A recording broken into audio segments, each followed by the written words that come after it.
Hi, Kelly. Good morning. Hi, Chris. How are Hi, good you? morning. I'm doing well. Most of our panelists are already here.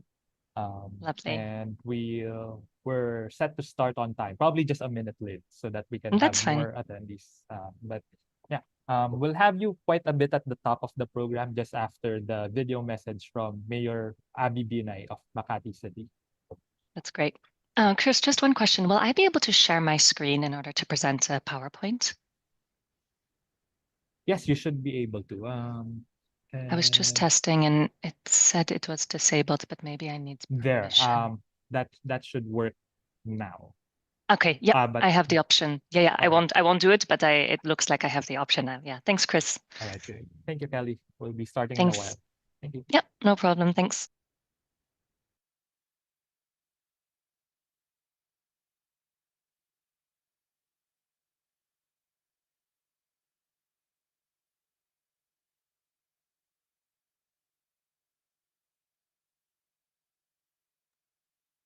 All right, everyone. We'll be letting attendees in now. Again, thank you so much for being here. We're looking forward to a very meaningful and productive discussions for this panel discussion.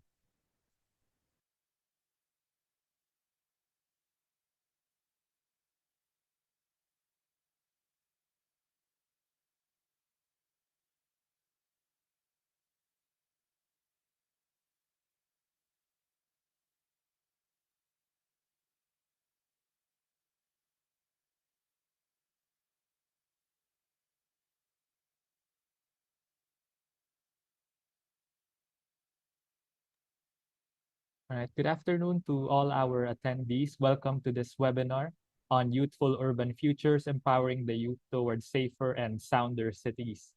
We'll just wait a minute for some of the other participants to log in and catch up. So please get your waters, your coffees, everything you need to be comfortable, and we'll begin in just some short while. Thank you.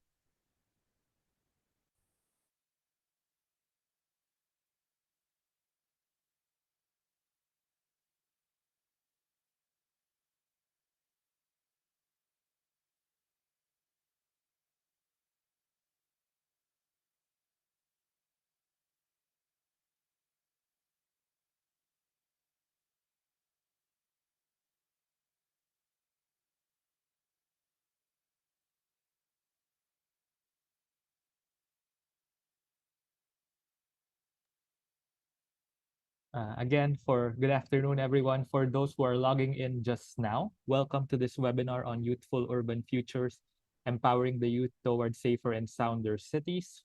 We'll just wait a minute or so for some of the other participants to log in and catch up.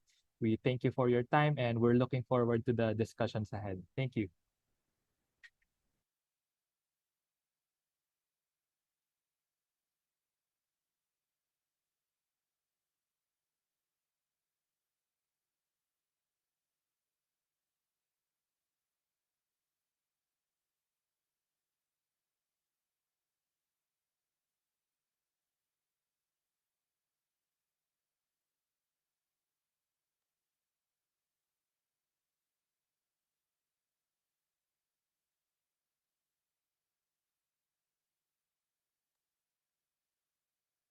All right. Good afternoon, everyone. Happy International Women's Day to those on this side of the world. That will be tomorrow if you're joining us from another time zone. And welcome to this webinar on Youthful Urban Futures, Empowering the Youth Towards Safer and Sounder Cities. This is organized by ICLEI Southeast Asia. To break the ice, we're currently running a poll on your screen asking you where you are joining us from. Do answer and we'll get to the results in a while. Just some house rules first on the next slide to ensure a smooth learning experience for everyone.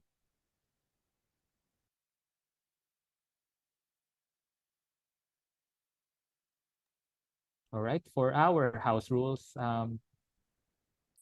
please use the chat box to communicate to the host. Please use the Q&A functions to ask your question to our speakers. This event is being recorded and live streamed to YouTube via the official YouTube page of ICLEI Southeast Asia. Instructions for the certificate of attendance will be provided at the end of the panel discussion. And most importantly, this is a safe space where mutual respect is and courage. So thank you everyone for bringing in your answers. Most of us are joining from Asia. We also have some participants from America and Europe. So welcome everyone and thank you for being with us today. Moving on quickly to the agenda. So we'll first hear a few words from the ICLEI Southeast Asia Regional Executive Committee Chair. Next, we'll get to learn about the Safe and Sound Cities or S²Cities program. Afterwards, we'll hear from representatives from the youth sector, the local implementing partners of the S²Cities program, and representatives from the program cities of in the Philippines. And before we move on to the panel discussion proper. Lastly, we'll do some wrap up and hear from the ICLEI Southeast Asia Regional Director before we close. And as you notice, we're running quite a few polls throughout this webinar. Please do answer them so that we'll be able to see what you guys, what our audience thinks about youth engagement in urban development. So on that note, we'll begin this webinar by hearing a few words from the Honorable Abigail Binay, the Mayor of Makati City, Philippines. Mayor Binay also serves as the Regional Executive Committee Chair of ICLEI Southeast Asia, as well as the Chair of the Global ICLEI Innovative Financing Portfolio. Let's watch this video.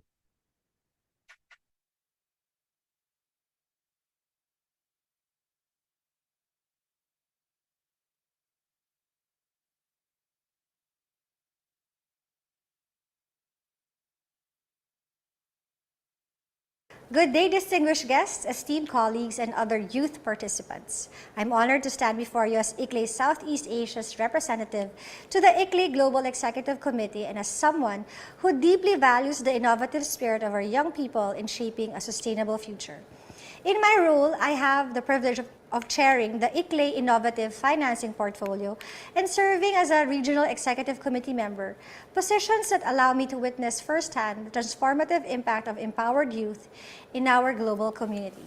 The theme of today's webinar, Youth Empowerment, is not just a topic of discussion, but a call for action. Young minds are the architects of tomorrow, and their fresh perspectives are crucial in our collective quest for innovative solutions to environmental challenges. Your energy, creativity, and passion are key drivers in our fight against climate change, and your involvement signifies hope for a greener, more resilient planet.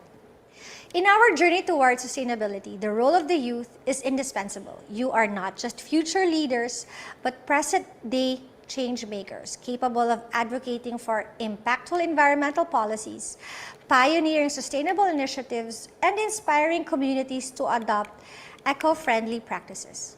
Your ability to harness the power of social media and technology amplifies your voice and extends your reach, enabling you to mobilize collective action on a global scale. As we progress with today's discussions, I urge you to think about the legacy you want to create. The actions we take today will echo in the generations to come.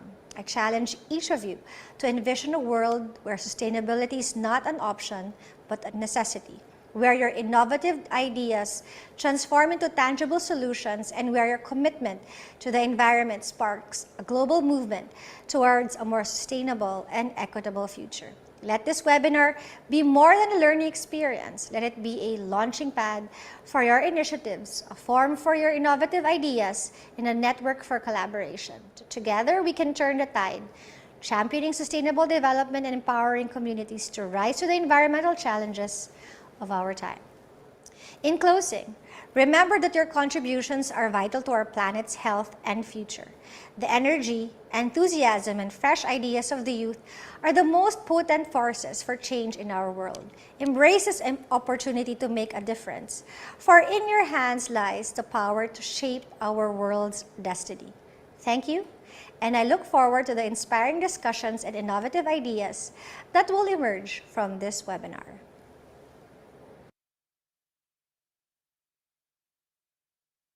Good day, distinguished. All right, we thank you to Mayor Binay for sending in that message. And now, to give us a glimpse of what the Safe and Sound Cities program is all about, we'd like to call on Kelly Donovan, Senior Program Manager and S²Cities Regional Manager for Asia Pacific of the Global Infrastructure Basel Foundation. Kelly, you may turn on your video and microphone, and you may also begin sharing your slides. Thank you. Thank you, Chris. Chris, could I get confirmation that you are seeing my screen? Yes, we are seeing your screen and it's on slide view now. Thank you. Perfect. Thank you, Chris. Thank you for that introduction, and thank you to my ICLEI colleagues for the invitation to be part of this learning exchange. It's really a pleasure to be joining you all, and thank you also to Mayor Abby for her opening remarks. And my name is Kelly Donovan. I work for Global Infrastructure Basel Foundation in Switzerland. My organization, Global Infrastructure Basel Foundation, is the global program manager of the Safe and Sound Cities program. So I look forward to providing a global introduction to the program in the next 10 minutes or so, and hopefully my introduction will help frame the conversations which follow later in this event.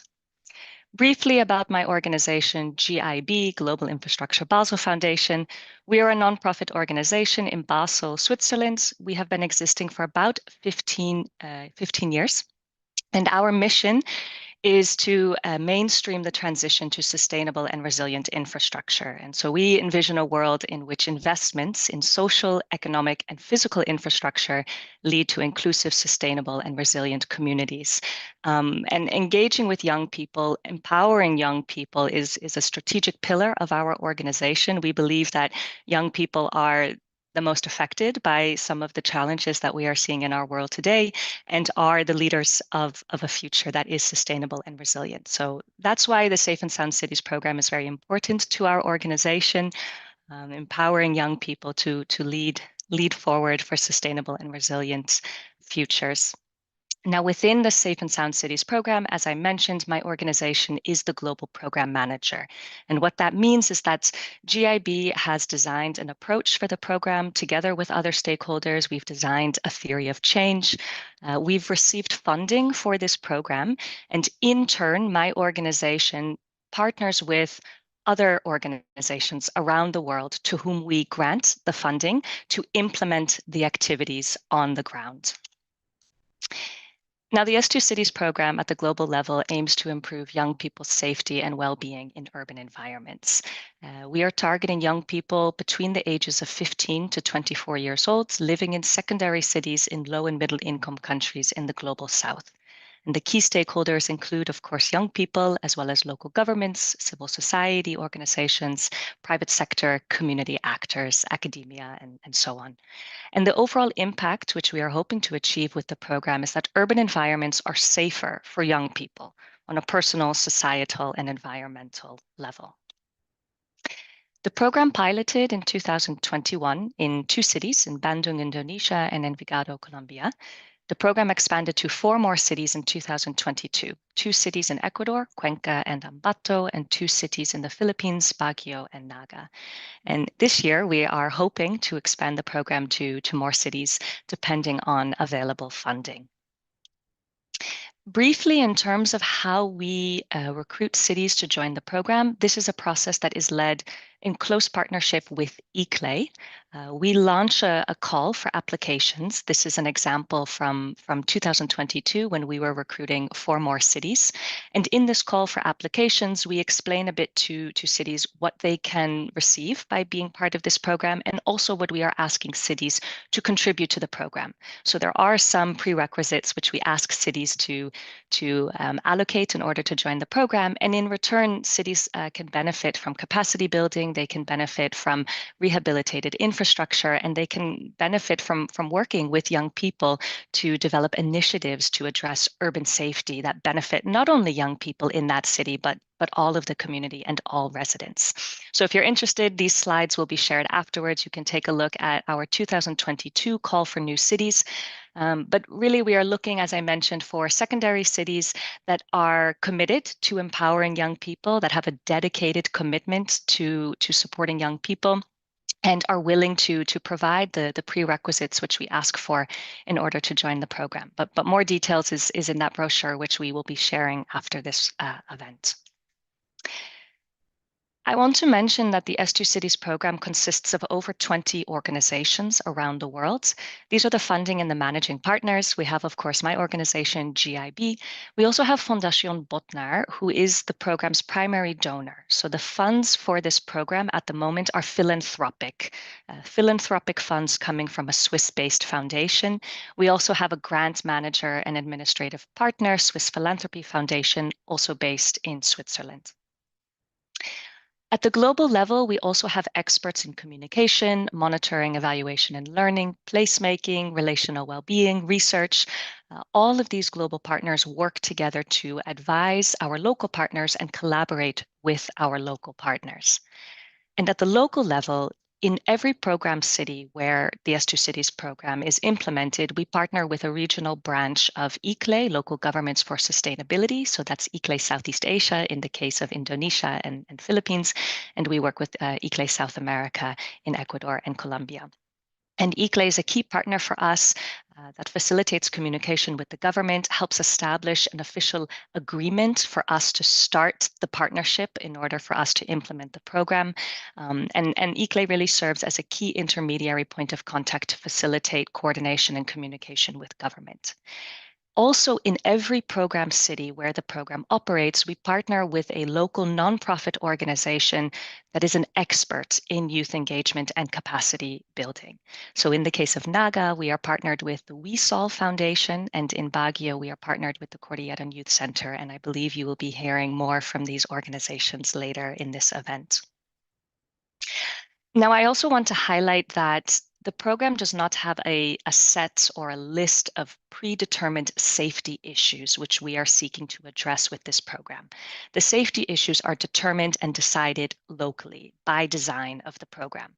So this is just a snapshot of some of the safety issues that emerged out of our pilot cities in Bandung and Envigado. They range from lack of well-designed, inclusive spaces for community and young people to street harassment, noise pollution, inadequate waste management, bullying, underutilization of existing public facilities. So this is just a snapshot overview of some of the safety issues that came out of our pilot cities. And I think many of these issues also resonate with the safety challenges that are coming out of our more recent countries, Ecuador and the Philippines. And I think you'll be hearing more about these issues later on today. Now, in terms of the program activities, we have 4 components of activities, all of which are designed to drive systemic change. So we're really seeking to achieve safer urban environments at the systems level. So our activity components consist of understanding systems, building capacities, catalyzing innovation, and scaling. In the first step, understanding systems, young people and other stakeholders come together to identify key safety challenges. As I mentioned, the program does not have a predetermined list of safety issues. This process of analyzing the safety and security situation, analyzing the relationships between safety challenges, and identifying priority issues that are relevant for young people, relevant for the public and private sector, civil society, and identifying these challenges, which will be the focus of the next activities that come in the program. In step 2, building capacities, these activities bring together young people, government, private sector to build trust with each other, to engage in ways that they might not have previously engaged. So really building capacities to engage meaningfully to address safety and security issues, to try to lead towards more participatory decision-making in the future.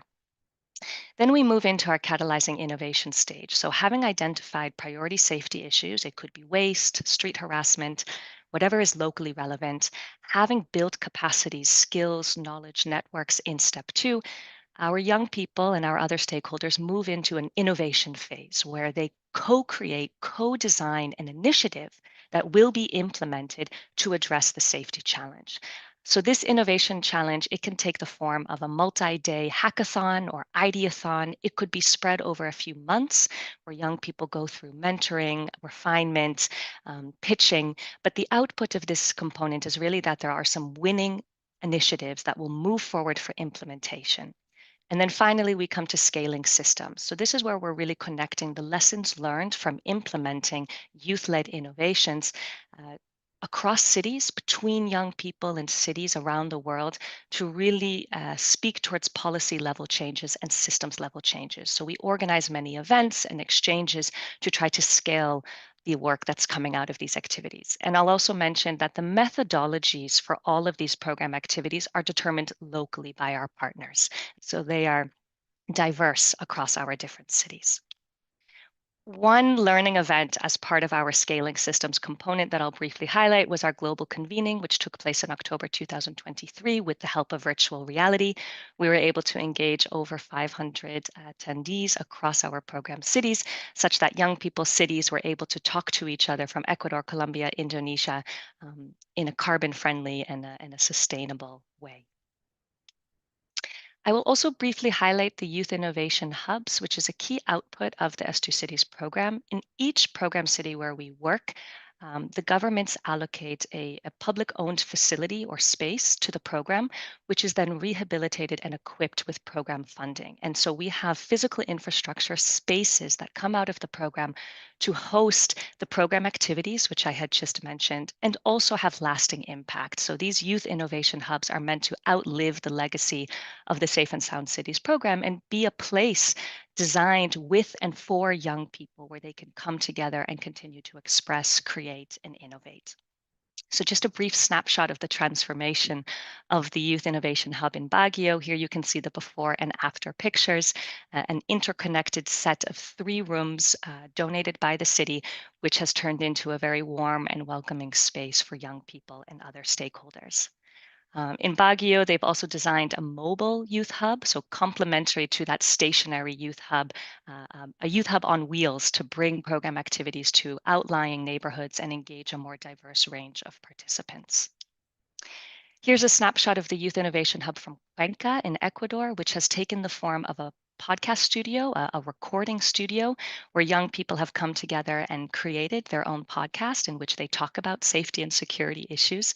Definitely invite you to check out that podcast if you're interested. It is in Spanish, but it's a really great example of how the program's Youth Innovation Hubs are infrastructure that will benefit generations of youth to come beyond the legacy of S²Cities.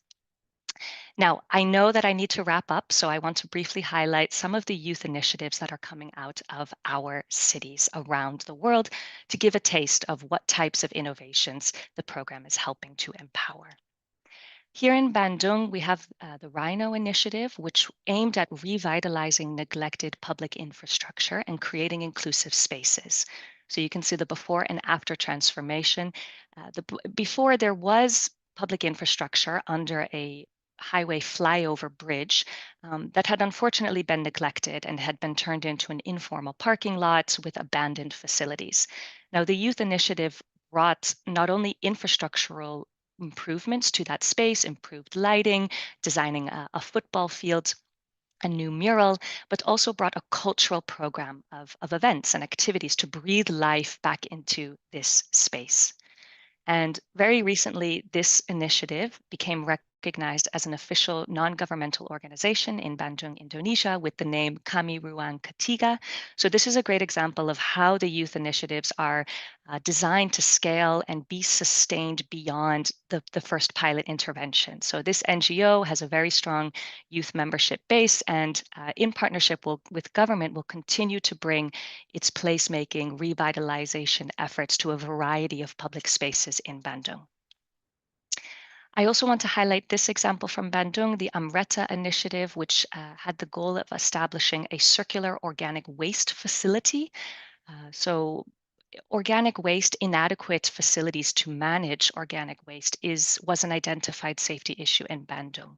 So these young people identified a site by a river, by a central river, where they established a facility using maggots to process organic waste in a circular manner. So the fertilizer that is brought by these maggots by processing the organic waste is fed back into the local economy for use by local farmers and the agricultural sector. I want to highlight an example from Colombia, the other side of the world. This is the Veo Veo Lab, which had the goal of promoting natural environment conservation against urban sprawl. So this initiative led a series of awareness and education events, tours into the nearby forests, activities that really were geared towards promoting awareness around the importance of natural environment conservation against urban sprawl into these environments. Now, I won't go into detail on the initiatives coming out of the Philippines because I think you'll hear about those later, but just to say, we've concluded the pitching and the selection of youth initiatives from Baguio and Naga. Very exciting ideas coming out of the Philippines, and we are really looking forward to see how these ideas go forward for implementation. But again, I won't speak too much in detail about these initiatives. Finally, just to highlight some of the ideas coming out of Ecuador, where they have similarly concluded their pitching and implementation events. They have some ideas that resonate with some of the initiatives coming out of the Philippines as well, revitalizing downtown places. On the left-hand side, you see a staircase, which will be revitalized through art, turning this space into a more inclusive and safe space. On the right, you see some ideas to bring in multifunctional street furniture that enhance mobility and enhance safety on the streets. Now, I will conclude, Chris. I know that we need to move on to our next speakers, but I just want to highlight our opportunities page on our website where we invite you to take a look. If you are interested in joining the program, maybe a city, maybe you are representing a youth organization or a nonprofit organization and you want to be part of S²Cities, our opportunities to join when they arise will be posted there on our opportunities page. And finally, if you want to learn more about the program, the impacts and its innovations, we have a wonderful impact report published at the end of 2023. So it covers the first pilot years of the program, and you are very welcome to check that out for more information about our initiatives. So thank you very much for your attention. Thank you, Chris. Thank you, ICLEI, for the invitation to be part of this event. And yes, happy to stay on if there's a question or two more. Otherwise, back over to you, Chris. Thank you. Thank you so much, Kelly. I guess one of the things that really stood out to me from your presentation is really that globally there are very contextualized solutions. And even just the Youth Innovation Hub, it's very inspiring to see that the youth have taken it on their as their own, right? And that the solutions are very inspiring in that they are very youth driven. And later on, our audience will hear that what the youth can actually do if we're giving them the space, the platform, and enabling them to be positive urban change makers. So for any questions our audience has about the S²Cities program, our colleagues from ICLEI have put in the chat box relevant links to the S²Cities website, the email address, as well as social media profiles. Please direct your questions there, and the program will be happy to support your concerns or questions. Again, thank you to Kelly. Thank you, Chris. All right. Now, Kelly talked about some of the projects coming from the S²Cities program, including some of the youth-born innovations currently being implemented across program cities. At this point, we'll be hearing select youth innovators from Baguio and Naga City on the interventions they are doing to address their identified urban issues.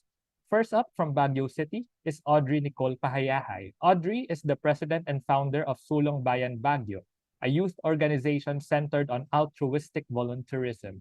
She embodies the values of service and dedication to advocacies by being part of the Philippine Navy and the City Youth Council. Currently, she is enrolled at St. Louis University in Baguio as a psychology student. She is also a proud scholar of the Philippine Department of Science and Technology and a proactive member of the community.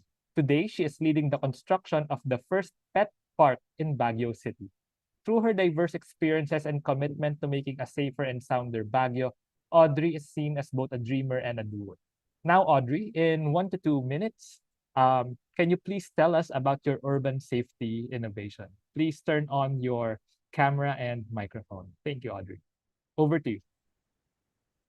Hi, so I'm Audrey Nicole, the president of Sulong Bayan, and we are Sulong Bayan, the pet park team. So in order for us to uphold Baguio City's level of animal friendliness, as well as the constituents' mental and physical well-being, we indulged in a place-making approach by proposing the construction of the city's first pet park. which will serve as a green social and recreation hub for pet owners to create links that are human to nature, and familial links between pets and their owners. So these are the links that make us appreciate Baguio as our home. We have named the park Happy Paws Pet Park. So Happy Paws Pet Park, settled in the heart of Baguio City, is a haven dedicated to creating unforgettable moments for every furry companion.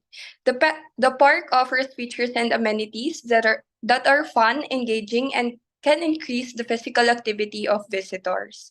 Moreover, Happy Paws Pet Park will be an avenue for mental health and animal welfare awareness through the continued implementation of programs supporting the said cause.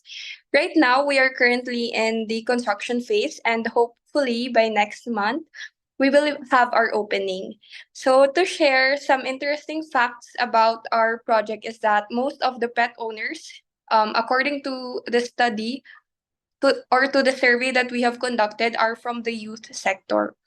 Currently, here in Baguio, the cases for mental health are sadly increasing. With this, nature can studies show that pets and nature can actually help recover one's state of mind. So this project is dedicated to all the pet owners and all the aspiring pet owners, especially us, the youth, who are experiencing silent battles every day. So we are offering this park, this safe haven to all of you. That's all. All right. Thank you. Thank you so much, Audrey, for pitching the pet park, and happy to hear that it's set for opening soon. Thank you, Audrey. And now for our audience, please input your questions in the Q&A box, and we'll try to address them later in the open forum. Next, we will now hear from Naga City's John Marie Agapito. John is a committed architecture student at the University of Nueva Cáceres and is an active member of Lights Camera Action, a youth innovation from the S²Cities program in Naga City. This initiative prioritizes urban safety and walkability by proposing innovative street light designs. John, alongside the whole youth team, epitomizes a vision of merging design with functionality, revolutionizing urban landscapes with creativity and purpose. Dedicated to creating safer, more livable cities, their endeavor reflects a proactive stance towards addressing contemporary urban challenges. Now, John, likewise, in 1 to 2 minutes, please do tell us about your urban safety innovation. You may turn on your camera and microphone. Go ahead, John. Hello, everyone. Good afternoon, ladies and gentlemen, esteemed guests, panelists, and fellow change makers. I would like to thank for this opportunity. And I'm JM Agapito, or John Mauricio Agapito, and I stand before you as a proud youth innovator and a product of transformative S²Cities program. So today I'll present to you a pitch about our project, which is the Lights Camera Action, a proposed smart street poles for safe and sound Naga City. So I'm just only one of the proponents. There are 7 of us, which are Patch Gunanan, Jerson Imata, Francine Estacion, and Ivy Orozco, Clyde Micah Paz, and Sarmiento Margaret. So Lights Camera Action is a smart street pole designed for Naga City. For the name of Lights Camera Action came from the need of the Naga City for lights and camera for the surveillance and action as the careful action or for the emergency button. So the project aims to lessen the crime rate, to lit up the street and make the Naga City more walkable. So the core model is composed of solar powered lights, CCTV, street signages, emergency panic buttons, emergency alarms, and ad space.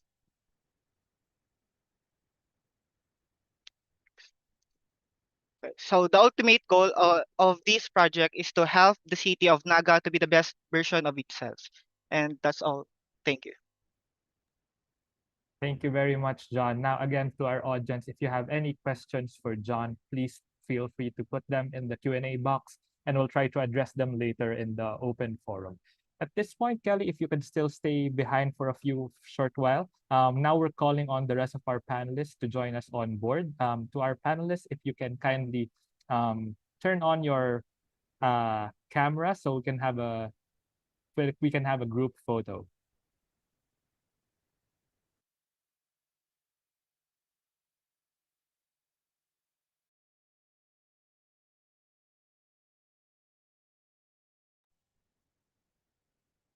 All right, everyone. Let's have a quick group photo in 3, 2, and 1. Another one, please. And 3, 2, and 1. All right, thank you all.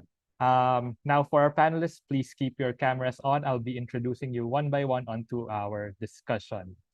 Starting from the local governments from Baguio, we have architect Donna Tabangin. She's a licensed architect and environmental planner with 23 years of experience in the applied sciences as a faculty of engineering and architecture.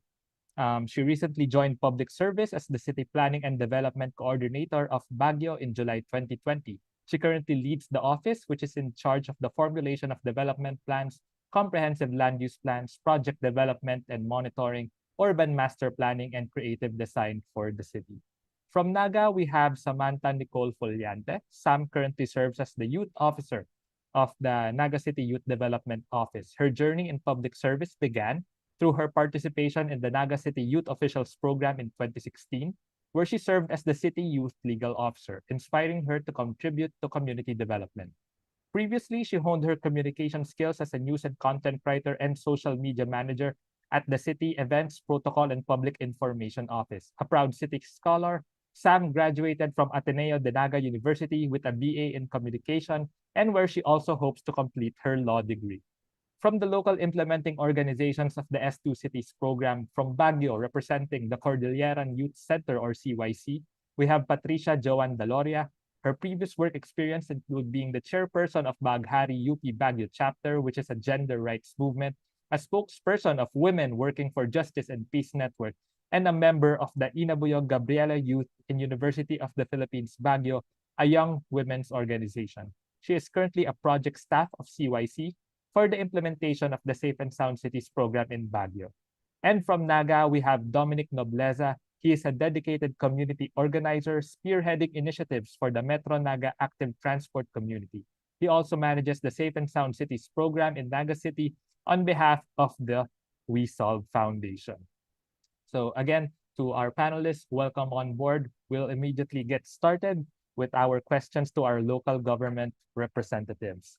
First, for Baguio. Given that Baguio is an economic and educational center for its province, the youth flock to the city for leisure, education, and economic opportunities, among other reasons. We are happy to see that Baguio has been actively taking steps to better engage the youth in governance and development. One concrete manifestation of this is the Siglat Youth Innovation Hub, which Baguio has developed in partnership with the Cordilleran Youth Center. And as Kelly shared during her presentation earlier, you saw some of the photos of the Youth Hub there. Now, for our audience, can you please explain what the Siglat Youth Innovation Hub is and how does it seek to contribute to empowering the youth to address the urban development issues that the city is facing? Yes, good afternoon, everyone. Hello from the Siglat Innovation Hub, Youth Innovation Hub of Baguio. So first, what is Siglat? Siglat is actually a local term, and it means agile and alert. And we really made sure that this is the word that we will use in the naming of the Youth Hub, because that's the expectation. And we think that the youth in Baguio are this, they are agile and they are alert. Siglat also means synergize innovation and gravitate leadership towards adaptive technologies. And this is a government-led innovation hub. So it's a physical space, as Kelly has shown earlier, that we have in the convention center of Baguio at the basement. We were given a space. But more than a physical space, this is now the hub where a lot of youth activities emanate. And for these activities, we follow 4 rules. Number 1 is our activities are collaborative. That means that we partner with the academe, with the national government agencies, the local government, and the youth of Baguio. Because we think that learning can only happen when we collaborate with each other. Best practices, as well as pockets of knowledge are shared when we collaborate with each other. Next is the SIGLAT is for innovation because, of course, our city is now experiencing a lot of challenges environmentally and in terms of its urban development. And that's the reason why we spearhead innovation in the city. We believe that solutions can only come with innovation. Let me just highlight one of our major projects. It's called the Streets for Children. And what the city did was to go to the elementary and high schools in the city and have them design with us what is the idea of what is a street that is for children. And we did that last year. And for this year, the city has incorporated in its budget an amount to implement that project already. So we're moving to making this sustainable, that all streets in Baguio, which are used by children, would be designed with them. And this will always appear in our annual investment plans already.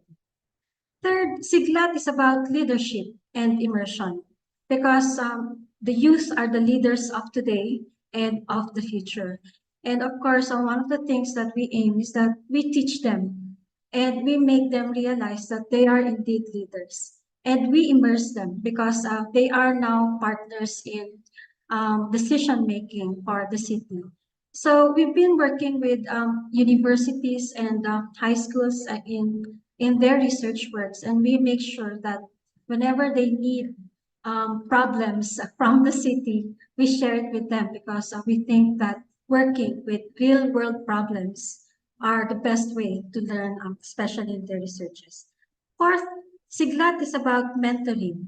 And that's what we do because I think that for the youth to become the leaders, they need us, the adults, to mentor them. So that's what the SIGLAT Youth Innovation Hub had been doing for the past 4 months. But our budget is for an entire year already for 2024. And we will make sure that this is going to become an annual activity of the city, a budget wherein the innovations from the youth get funded for actual implementation. Thank you. Thank you, Architect. Just one quick follow-up question because I like how you said that learnings can only happen when we collaborate with each other. And but one of the ways Baguio, you said, is doing that is through the Streets for Children initiative, where children themselves help the city design the streets that are for them. If I may ask, how old are these young individuals who are contributing to the city's design? We first started with Barangay Hillside, and we worked with grade 7 students. So they were with us for an entire day. We did a design thinking workshop. And at the end of the day, they already gave us their proposal of what their preferred street should look like and what are the elements of that street. And what we did next was to pass it on to the city engineering office so that they could incorporate the technical aspects of the design as well as the budget. And in June of last year, we already added the budget coming from the city engineering office to the investment plan of the city. And it's up for implementation this year. Wow, congratulations to Baguio City on that initiative. And it's very, very surprising and inspiring that at 7 years old, these young individuals have already contributed to the urban development design. So just wow, that's very inspiring and very, very young. We're very happy to hear that, Architect Donna. Now for Naga,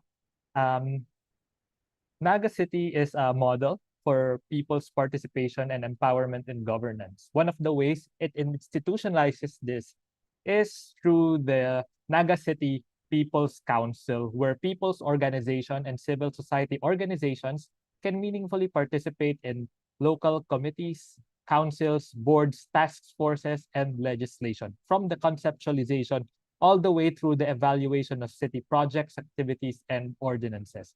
Another means is through the Naga City Youth Officials Program, where through a competitive process, Naga youth are given the opportunity to handle the operations of the city government and initiate youth-related programs. Now, for Naga City, how has the Youth Officials Program and the Safe and Sound Cities Program allowed the youth to contribute to the urban development direction of Naga? Ms. Sam? Okay. Good afternoon, everyone, or as we say here in Bicol, Maray na Aldao. So it's nice to see familiar faces like Sir Chris and Ma'am Kelly for today in our webinar, and Sir Dom. So let me jump right back to the question by Sir Chris. So I'm here to I cannot speak on behalf of the Naga City People's Council, but on behalf of the Naga City Youth Officials. But both the Naga City Youth Officials Program, or as we call it, the CYO, and the Safe and Sound Cities Program, or S²Cities, have contributed significantly to the urban development direction of Naga. So by addressing various aspects of community engagement, safety, and youth empowerment. So I have to raise 4 points in my short reply to Sir Chris. So both programs have made an impact by first, the Youth Officials Program empowers young people by providing them with opportunities to actively participate in governance and decision-making processes within the city. So by involving our youth in city leadership affairs, the program fosters a sense of ownership and responsibility among the younger population towards the development of our city. So both programs encourage our youth to participate and to design our city's programs and services themselves. As Sir Chris was able to raise before, that both programs are very youth-driven. So our CYOs are more engaged and more participative when it comes to youth development initiatives within our city. So second, it also highlights one of our LG's priorities, and I do believe that this is also being shared with the NCPs, or the Naga City People's Council. So it highlights one of our LGU's priorities to uplift participatory governance. So both the CYO and S²Cities program largely involves the youth in doing their share in community development. So through their involvement in the program, they were able to contribute ideas and solutions to urban development challenges that may not have been considered by the older generations of our leaders. So this is leading to a more creative and effective approach to urban planning and development for us. Third, I think community safety. So it's a good thing that we were able to invite the Lights Camera Action Team earlier. So through our youth innovators like the FLOMO and the Lights Camera Action Team, the S²Cities program helps our LG in creating a safer environment, not just for our youth, but also for everyone here in Naga City.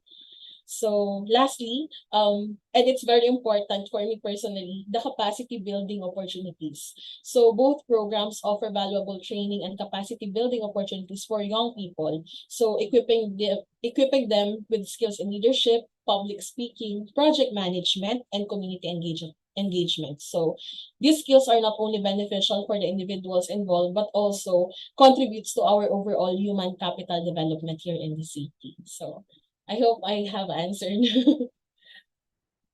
Thank you, Ms. Sam. One of the things you mentioned was that the City Youth Officials Program, as well as the S²Cities program, they provided an opportunity for the youth to actively participate and be built up in terms of capacity to be change makers, right? Since you've been involved pretty much from the start of the S²Cities program, is there anything that stood out to you with how the youth of Naga was participating in the program? Was there like, for example, was there any significant change that you've seen from the top of the program all the way until now in how they conduct themselves or how they think about their urban governance and urban environments? Over to you, Ms. Sam. I think the main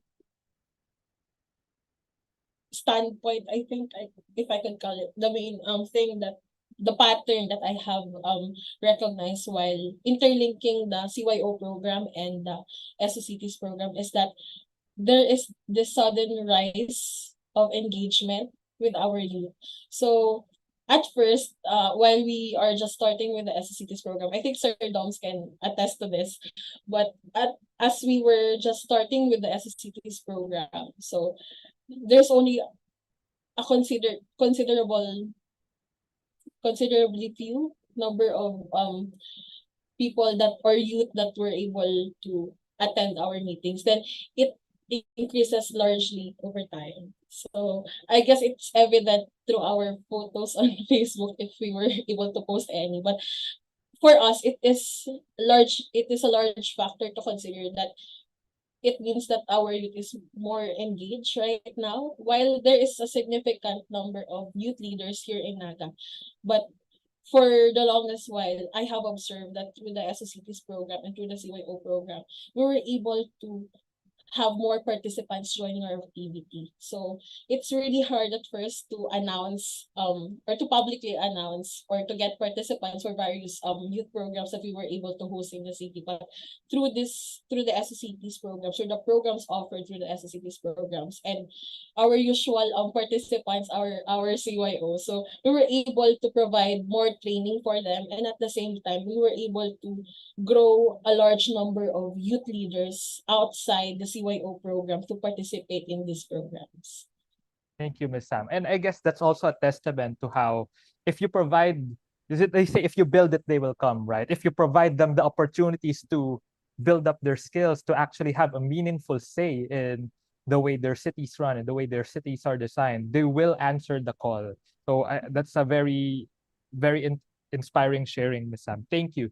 And now to keep it on track to keep us on track, now we'll move to a question to the Cordilleran Youth Center. Pat, for CYC, complementing the Siglat Youth Innovation Hub is a mobile youth hub van designed to bring certain aspects of the stationary hub closer to the youth of Baguio. And for our audience, if you, again, please recall Kelly's presentation where there was a vehicle branded with the S²Cities markings.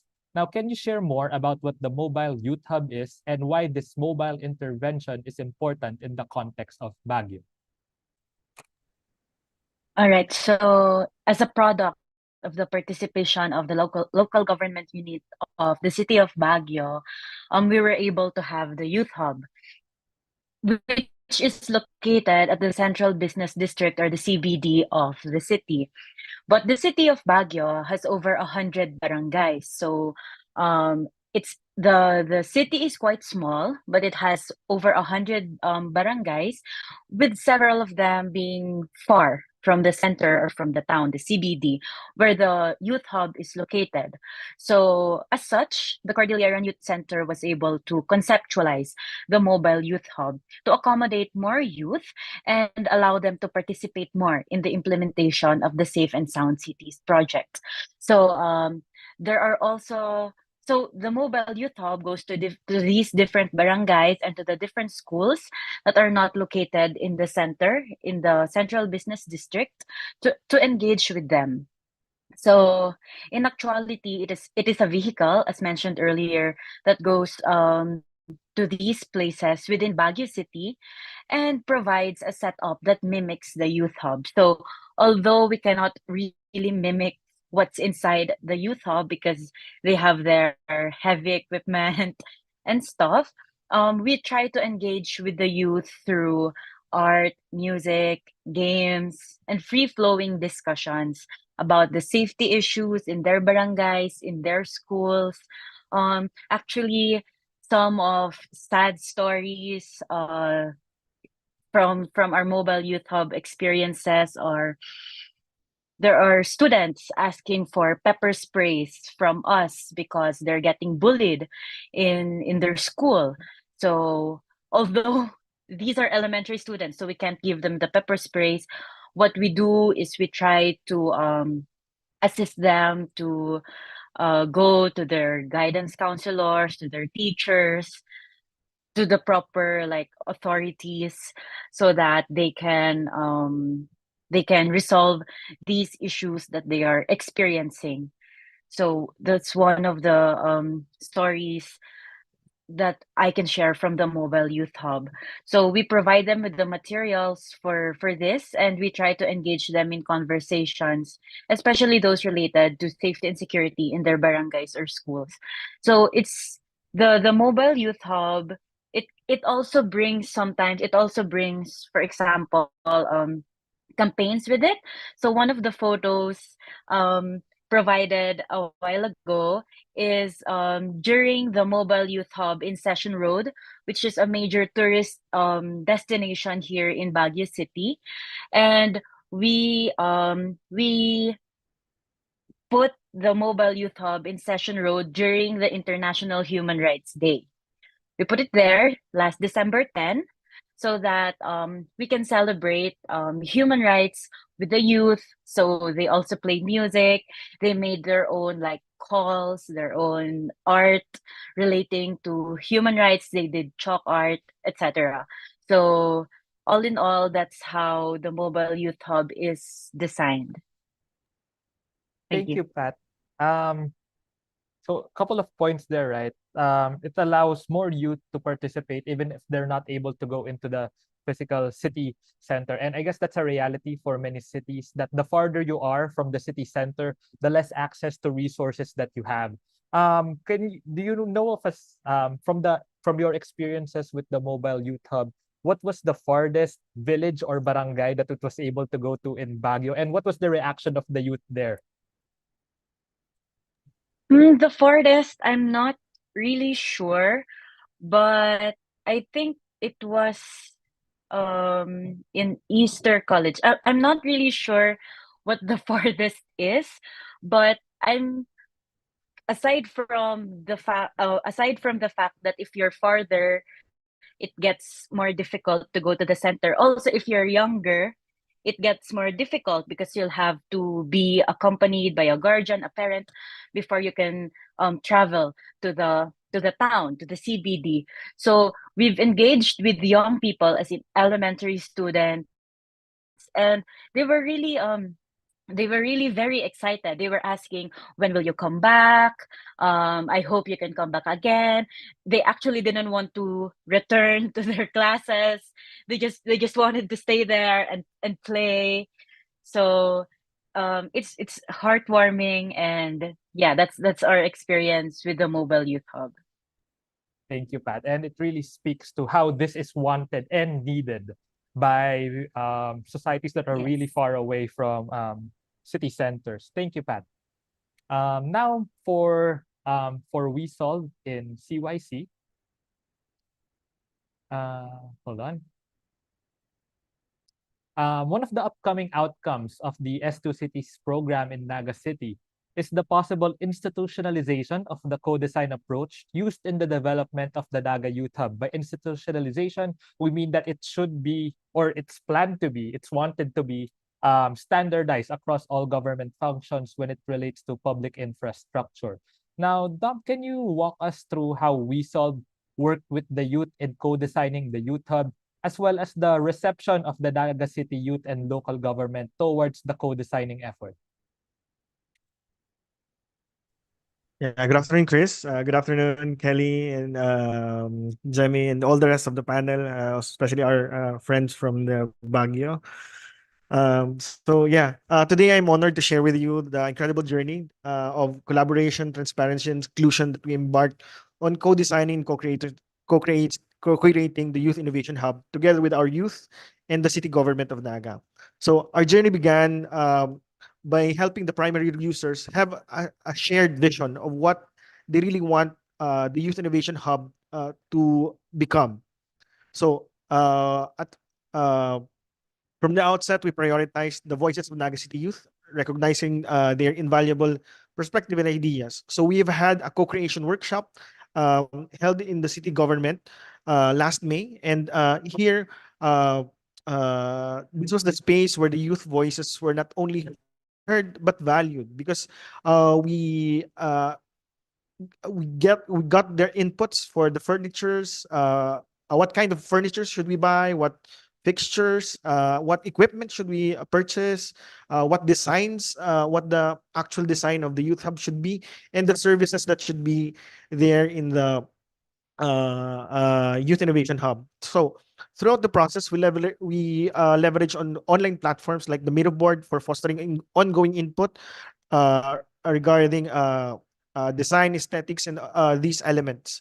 And we've also had an online voting of the elements, recognizing the fact that we have limited resources. So they had to prioritize on what elements, furnitures, and fixtures should be there when this Youth Innovation Hub becomes operational. So not only that, the co-creation ended with that workshop, we extended it to ensure that even those who were not physically present were able to participate in the voting process. So after that, we've together with the City Engineering's office and the NCYDO, we were able to produce designs that were shown to the people, and then also had a second rounds of comments from the public as well. So, and after that, we've had months of construction where the city government contributed the manpower to enable the dream of the youth to materialize. So here we see that the reception from the Naga City government was overwhelmingly positive, and it was a testament that transformative that the it was a testament to the transformative power of inclusive governance and youth-led innovation. So the Youth Hub emerged not just as a physical space, but a symbol of hope, resilience, and collective action. So as Chris said, so we really hope that this methodology of co-designing and co-creating a public space together with its primary users would be um, um, used by the city. And in order to ensure sustainability, so we've had the co-creation as well of the executive ordinance about its use and maintenance and sustainability. So not only the physical space, but also the soft infrastructure, just like the policies that we will be implementing in the city, is also co-designed with the youth. So we've had a workshop with them, so to enable them to think of policies that should be there to protect and to ensure that the Youth Innovation Hub will be there in the long run. And during the just a side note, on the uh, last opening last January, Mayor promised that should there be a need for additional space, there's a possible expansion, and not only in the city center but also in other places, especially in the upland barangays where services like this are not present. Thank you, Dom. So one of the things that stood out to me is the whole co-designing approach um, that Resolve emphasized in the creation of the Youth Hub. And it's also interesting that even the executive order, the legislation coming out of that inspired work in the Youth Hub, it's also being co-designed with the youth. So for the context of our audiences, we're not maybe familiar with how Philippine local governments work. Ordinances and legislation, they can be passed either through the city council through a local law, or to the mayor's office through an executive order. And it's interesting to hear that even the youth themselves are writing the ordinance itself so that it's ready for submission to the mayor. The mayor just has to sign, right? Um, let's talk about ownership, Dom. Because they've been involved at the very throughout every process for both the Youth Hub and the legislation, how do you think that affects the ownership of the youth towards these efforts? So since they were the ones who envisioned the space, they have this feeling of home in the Youth Innovation Hub. So in fact, the city youth officials has been already using the space for their activities recently. So I think that that feeling of familiarity and home, that this is something that we created, would ensure that the space is used, and number two, the space is taken care of. So those are the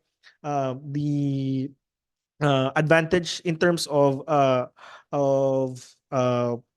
the users. So they feel at home, and also on the government side, we have that assurance that public space and public funds are being utilized by the target constituents. Thank you, Dom. It's great to hear that they really do care about the space, because they're ultimately, in the end, they're the ones who are going to use it. They're the ones who are going to benefit from it. So that's great to hear coming from Naga. Thank you, Dom. Now, for our youth innovators, one of the tenets from the S²Cities program is the meaningful empowerment of the youth towards being urban change makers. what youth empowerment aspects of the program do you think are most worthy of replication, if you can only name one or two? And how did these aspects help you develop and realize your urban safety innovation? Now, let's do the reverse of the presentations earlier. Perhaps now we can go with John first, then to Audrey. John, if are you there? Right. Hello. Go ahead, John, please. So for me, the youth empowerment aspects that worth replicating first is the inclusive decision making, because the S²Cities taught us that the youth voices matters. As we sat the table with the local government, the professionals, and the community leaders, our ideas weren't just talking of gestures.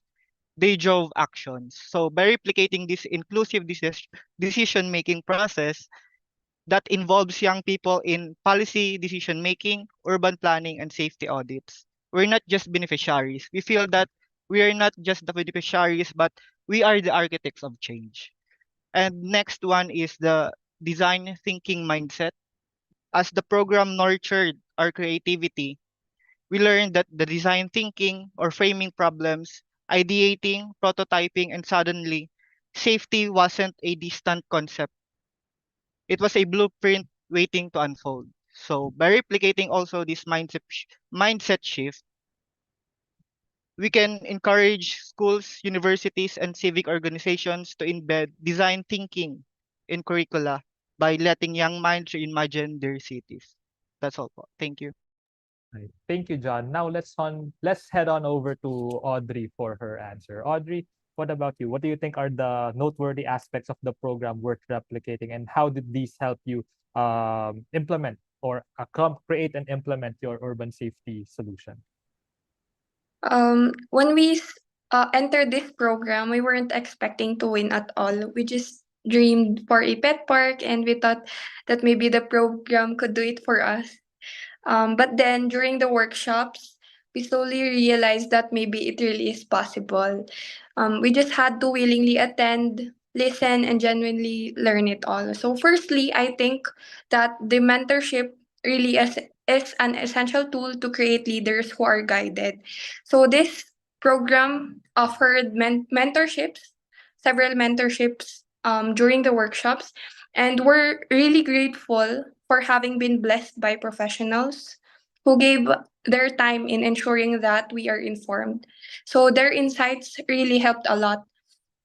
A memorable question from the speakers is when they asked us who we are doing the project for. That's when we realized, that's when we started to create our principle for what we are creating.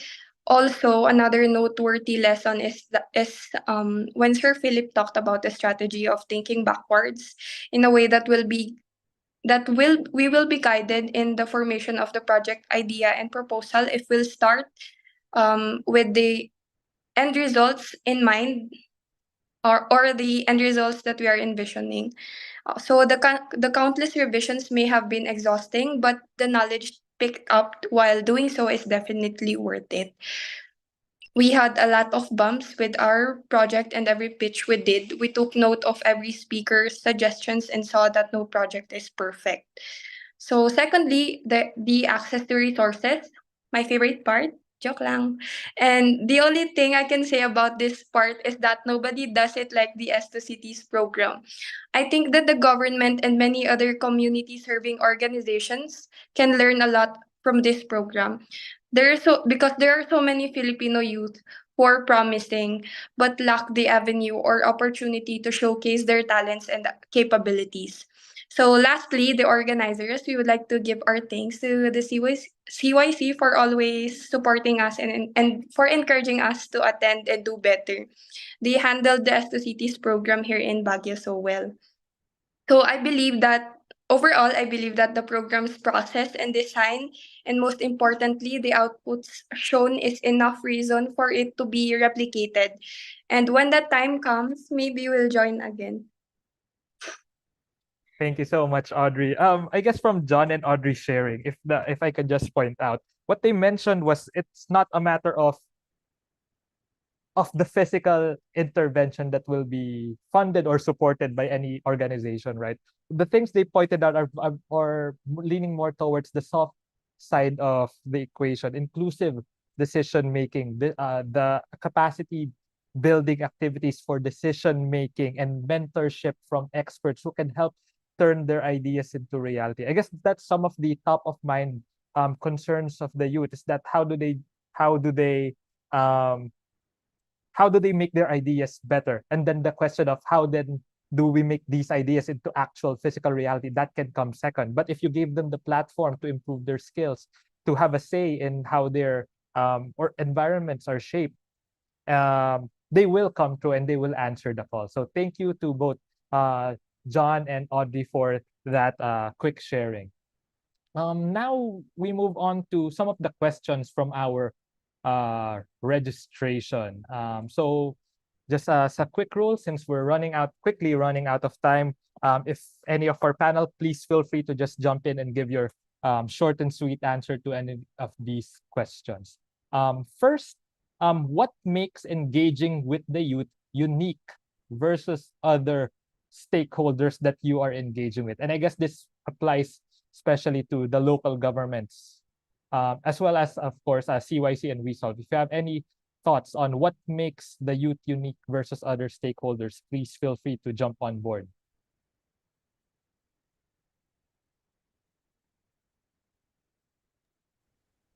Can I answer first? Yes, Pat, go ahead. Right. So CYC, actually, we would say that when asked, we would say that our strength is youth organizing, but we also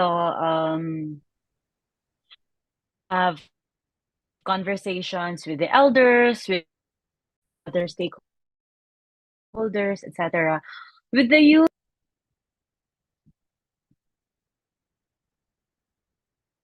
is my connection okay?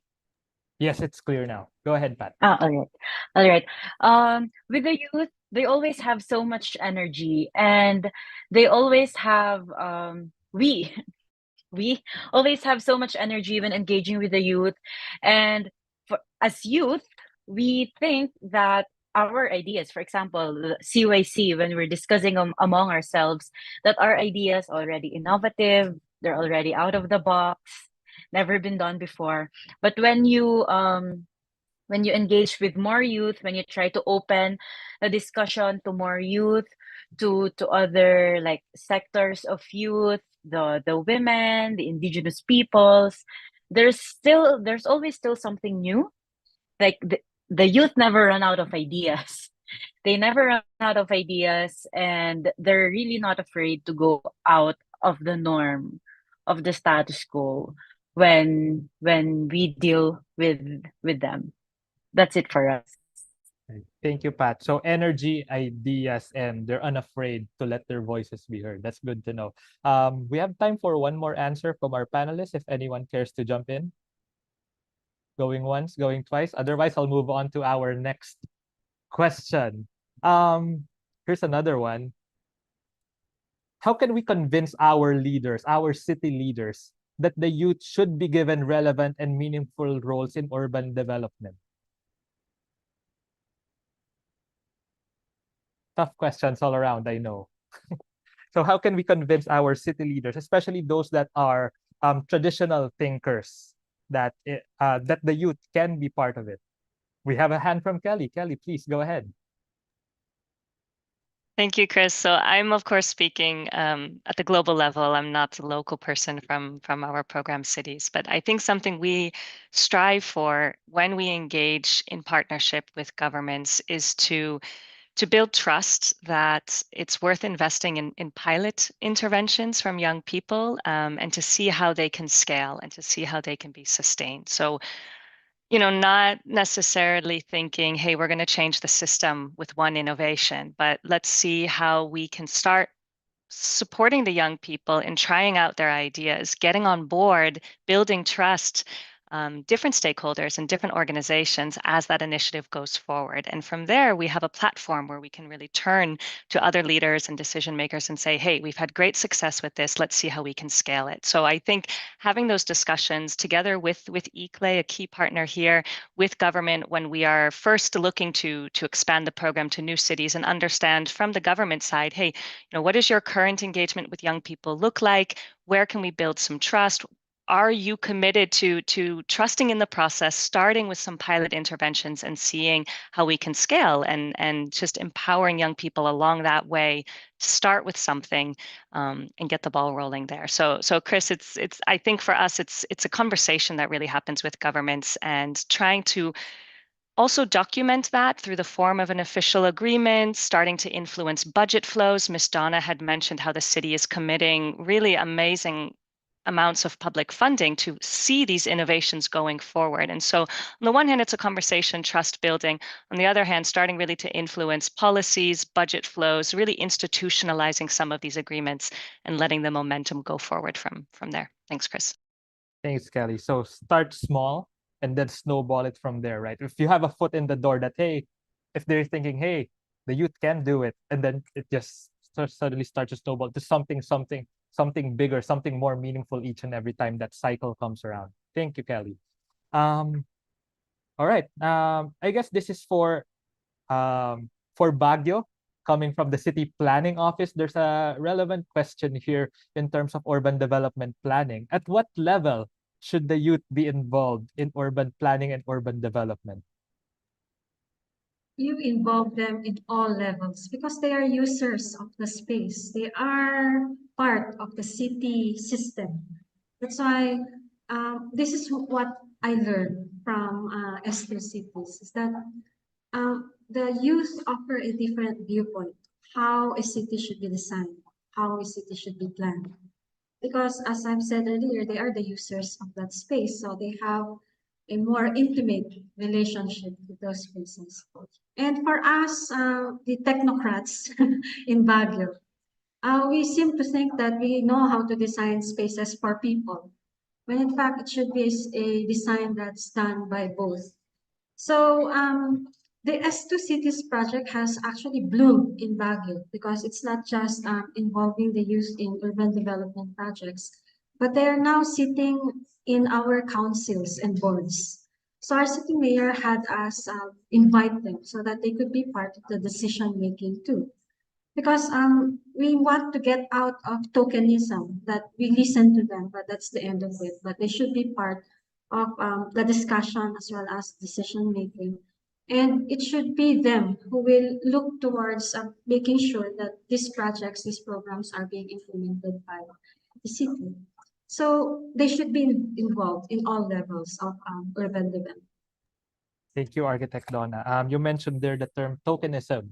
So that's one of the very, very huge pitfalls that we have when we're engaging with the youth, and not just the youth, but all other sectors. How can we make sure that their participation is not just lip service, that we're not just consulting them for the sake that, hey, we did a consultation, this project is inclusive now, right? So that's one of the hardest things to overcome, and we're very happy to hear that through the S²Cities program, the youth have slowly become really part of the decision making processes of the council and boards of Baguio City. Thank you, Architect Donna.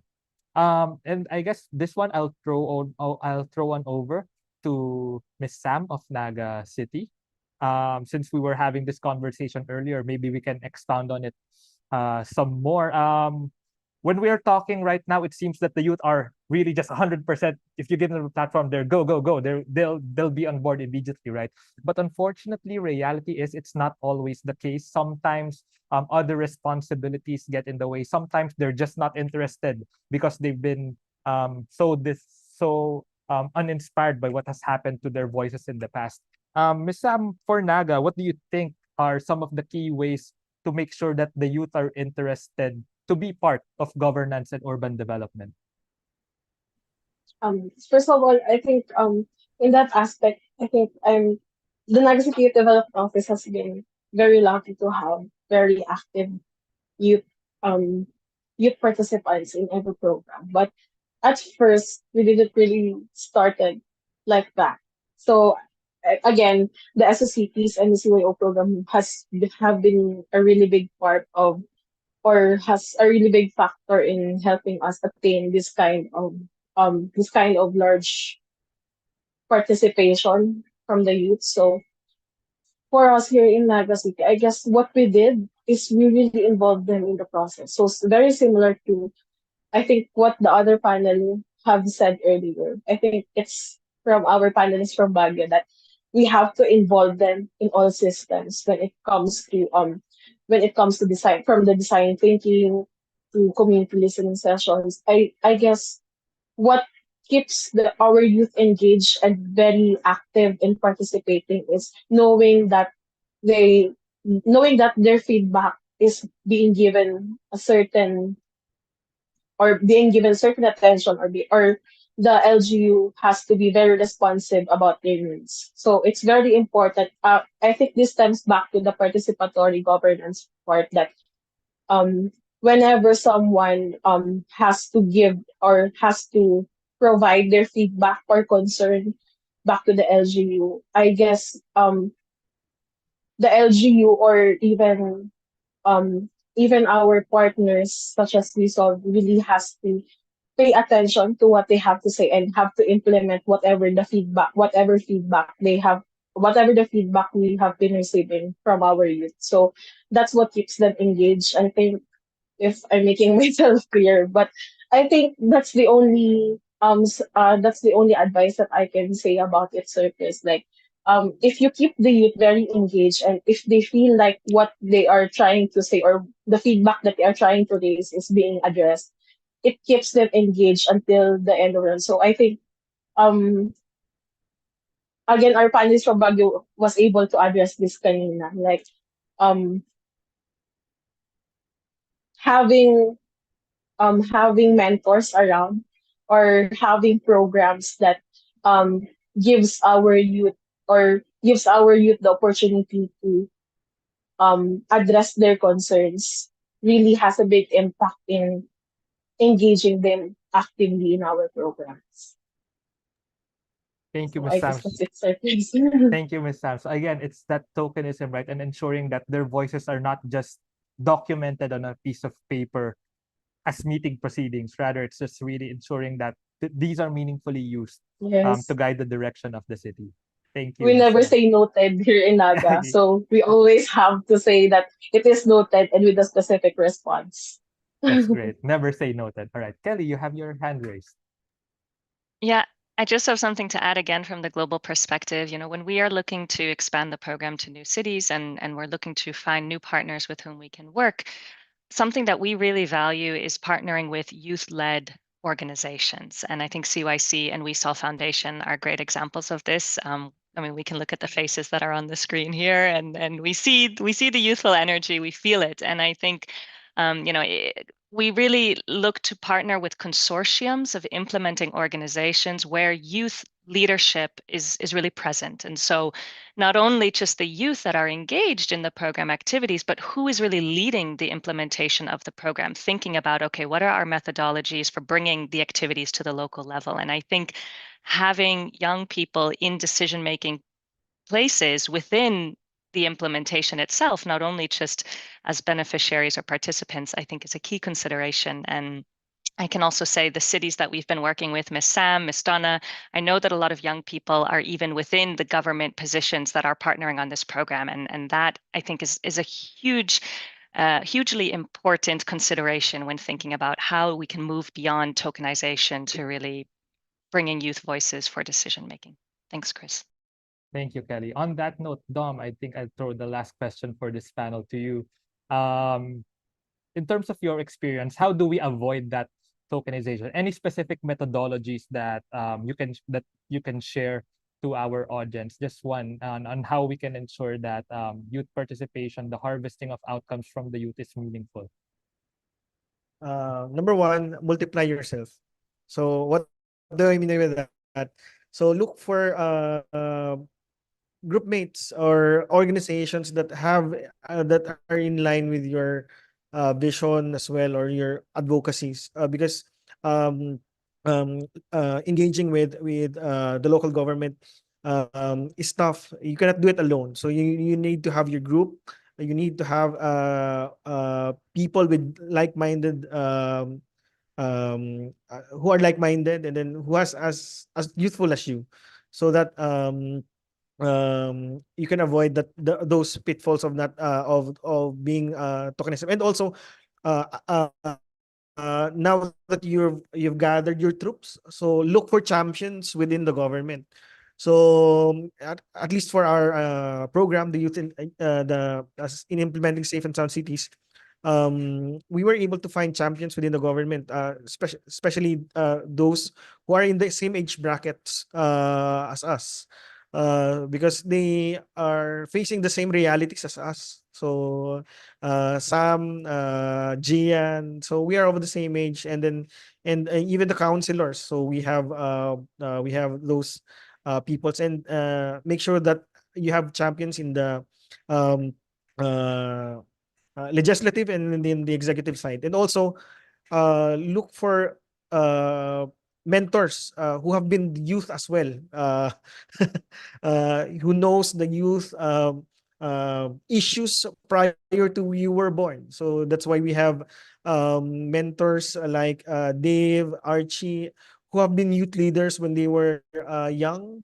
because they understand the culture of the youth, and how it has changed, because their peers are already the people in power, so they understand how they think they are, and we are able to strategize well in ensuring that we have the proper forum, or at least the entry point to lobby the things that we want. So yeah, and also never have the I also have that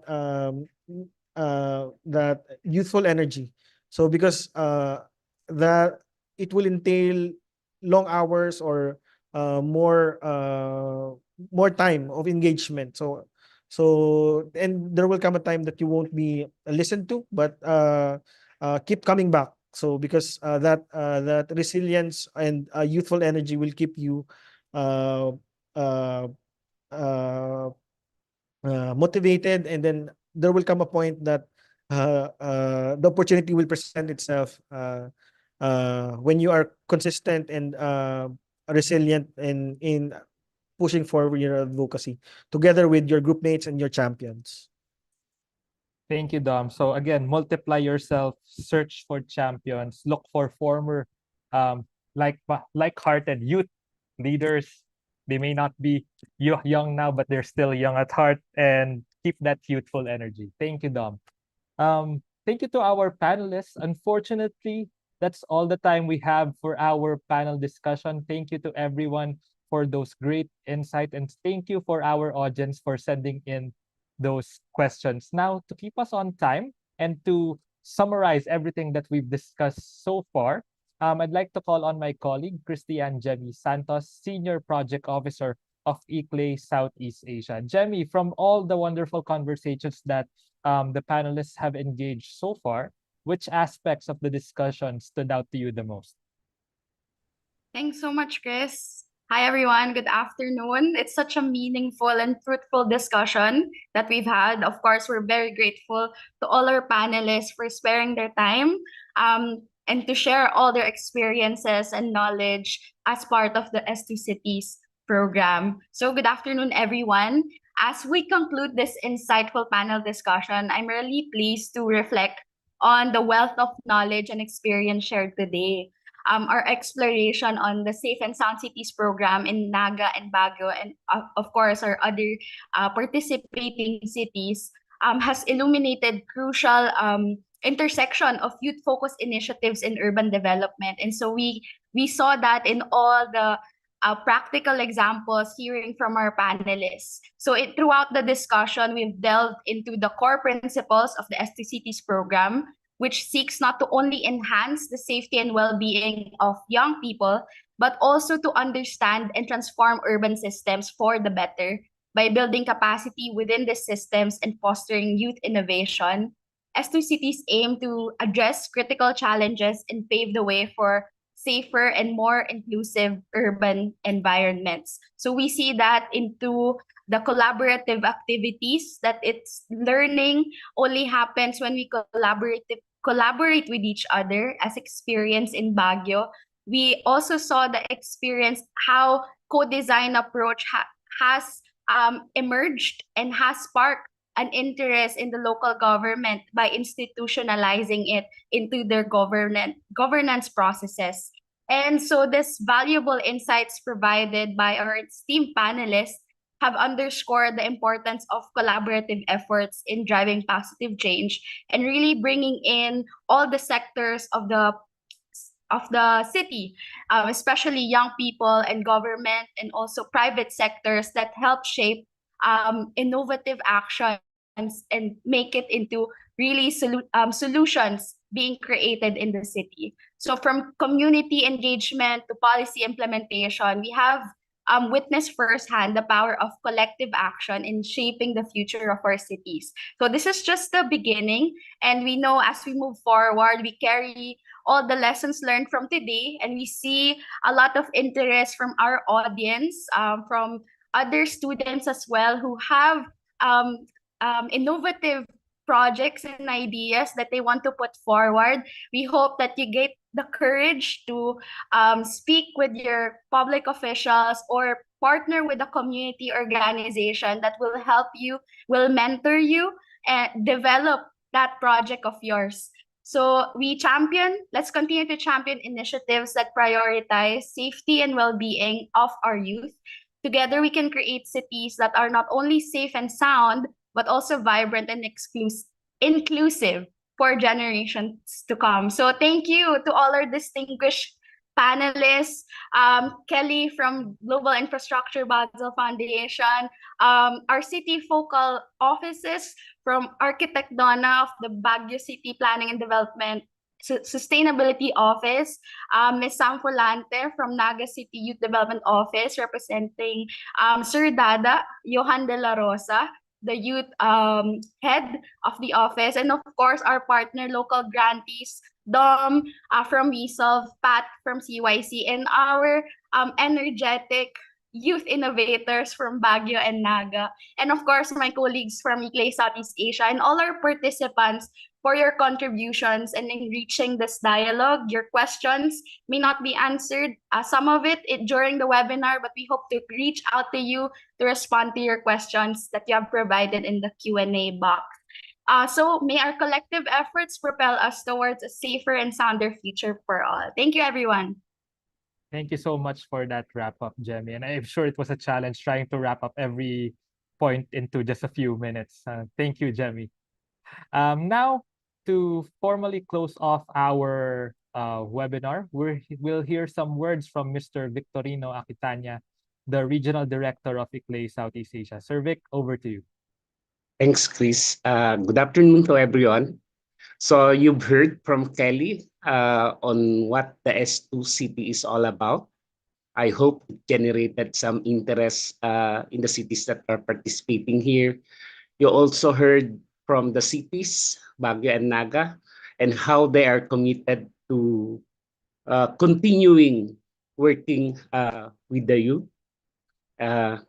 You also heard from our youth representative how their ideas were now being implemented in the respective cities, and also from our local partners, CYC and WeSolve. I'm very impressed with the results of the project, especially with the ideas of the youth and how the local government is working closely with the youth. The project has really opened doors for collaboration. Hopefully, you have some takeaways that you can also implement in your respective cities. And if you want to, or if you need some help, you can just contact us also. To our speakers, Kelly, and everyone, and the participants as well, thank you for taking your time to participate in this webinar. Again, good afternoon. Thank you so much for Sir Vic, and thank you once again to all our panelists and to all our audience for this afternoon. Now, just some final reminders. For those who will be needing a certificate of attendance, please answer the survey in this link on your screen or by scanning the QR code. The link is also in the chat box. Likewise, make sure to follow all the links in the chat box for more updates on S²Cities and on ICLEI Southeast Asia activities. Once again, thank you to everyone. Please enjoy your Fridays and weekends. Take care, and we hope to see you all again soon. This webinar room will close in 2 minutes. Thank you, everyone. Thank you. Thank you all. Thank you, Thank you. Kelly, Dom, Pat, Architect Thanks, Donna, Miss everyone. Sam, John, Audrey. Bye-bye, and Thank you, we'll see you again Chris. soon. Thank you all. Bye.